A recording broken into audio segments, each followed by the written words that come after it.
नमस्कार दोस्तों, सावन के शुक्ल पक्ष की पंचमी तिथि को नाग पंचमी का त्योहार मनाया जाता है। साल 2024 में नाग पंचमी 9 अगस्त 2024 दिन शुक्रवार को है।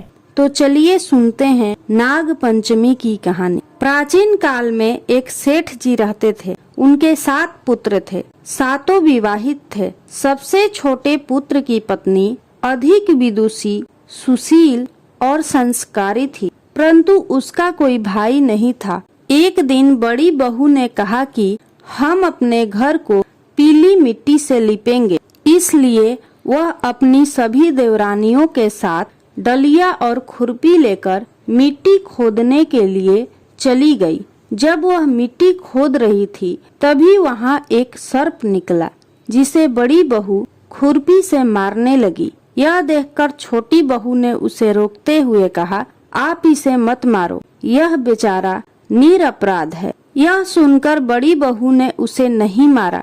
तब सर्प एक ओर जा बैठा। तब छोटी बहू ने उससे कहा, मैं अभी लौट कर आती हूँ, तुम यहाँ से कहीं मत जाना। यह कहकर वह सबके साथ मिट्टी लेकर घर चली गई और वहाँ वह घर के काम काज में फंसकर सर्प से जो वादा किया था उसे भूल गई। उसे दूसरे दिन वह बात याद आई तो वह दौड़ी दौड़ी उस स्थान पर पहुंची और सर्प को उसी स्थान पर बैठा देखकर बोली, भैया मुझे क्षमा कर दो, मुझसे बहुत बड़ी भूल हो गई। तब सर्प ने कहा, तूने मुझे भैया कहा है, इसलिए तुम्हें छोड़ देता हूँ, नहीं तो झूठी बात कहने के कारण तुम्हें अभी डस लेता। आज से तुम मेरी बहन और मैं तुम्हारा भाई हूँ, तुम्हें जो भी मांगना हो मांग लो। वह बोली, भैया मेरा कोई नहीं है, आप मेरे भाई बन गए हैं, अब मुझे कुछ नहीं चाहिए। कुछ दिन व्यतीत होने पर वह सर्प मनुष्य का रूप रखकर छोटी बहू के घर आया और बोला कि मेरी बहन को मेरे साथ भेज दो। सबने कहा कि इसका तो कोई भाई ही नहीं था, तो वह बोला, मैं दूर के रिश्ते में इसका भाई हूँ। उसके विश्वास दिलाने पर घर के लोगों ने छोटी बहू को उसके साथ भेज दिया। उसने मार्ग में बताया कि मैं वही सर्प हूँ, इसलिए तुम डरना मत और जहाँ चलने में कठिनाई हो वहाँ मेरी पूंछ पकड़ लेना। छोटी बहू ने वैसा ही किया।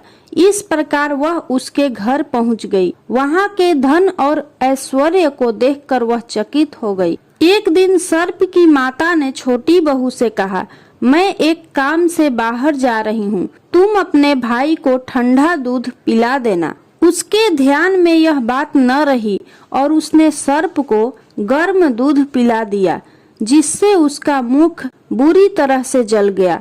यह देखकर सर्प की माता बहुत क्रोधित हुई, परंतु सर्प के समझाने पर शांत हो गई। तब सर्प ने कहा कि बहन को अब उसके घर भेज देना चाहिए। तब सर्प और उसके पिता ने उसे बहुत सा सोना, चांदी, जवाहरात, वस्त्र, आभूषण आदि देकर उसके घर पहुंचा दिया। इतना ढेर सारा धन देखकर बड़ी बहू ने ईर्ष्या से कहा, भाई तो बड़ा धनवान है, तुम्हें तो उसे और भी धन देना चाहिए। सर्प ने यह वचन सुना तो उसने और भी सोने की वस्तुएं लाकर छोटी बहू को दे दी। यह देखकर बड़ी बहू ने कहा, इन्हें झाड़ने की झाड़ू भी सोने की होनी चाहिए। तब सर्प ने झाड़ू भी सोने की लाकर रख दी। सर्प ने छोटी बहू को हीरा मणियों का एक अद्भुत हार दिया था। उसकी प्रशंसा उस देश की रानी ने भी सुनी और वह राजा से बोली कि सेठ की छोटी बहू का हार यहाँ आना चाहिए। राजा ने मंत्री को हुक्म दिया कि उससे वह हार लेकर शीघ्र उपस्थित हो। मंत्री ने सेठ जी से जाकर कहा कि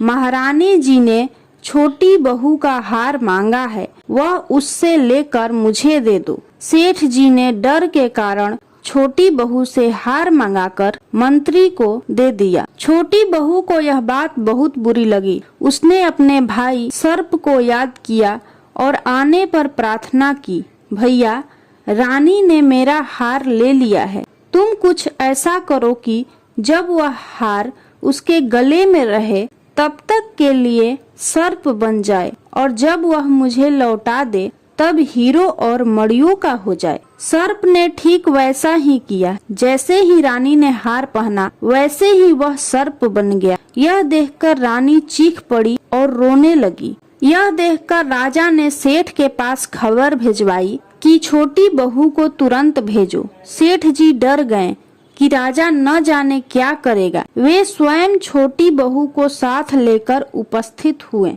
राजा ने छोटी बहू से पूछा, तुमने क्या जादू किया है? मैं तुम्हें दंड दूंगा। छोटी बहू बोली, राजन मुझे क्षमा कर दीजिए, इसमें मेरी कोई गलती नहीं। यह हार ही ऐसा है कि मेरे गले में हीरो और मड़ियों का रहता है और दूसरे के गले में सर्प बन जाता है। यह सुनकर राजा ने वह सर्प बना हार उसे देकर कहा, अभी पहन कर दिखाओ। छोटी बहू ने जैसे ही उसे पहना वैसे ही वह हार हीरो मड़ियों का हो गया। यह देखकर राजा को उसकी बात का विश्वास हो गया और उसने प्रसन्न होकर उसे बहुत सी मुद्राएं भी पुरस्कार में दी। तब छोटी बहू अपने घर लौट आई। उसके धन को देखकर बड़ी बहू ने ईर्ष्या के कारण उसके पति को सिखाया कि छोटी बहू के पास कहीं से धन आया है।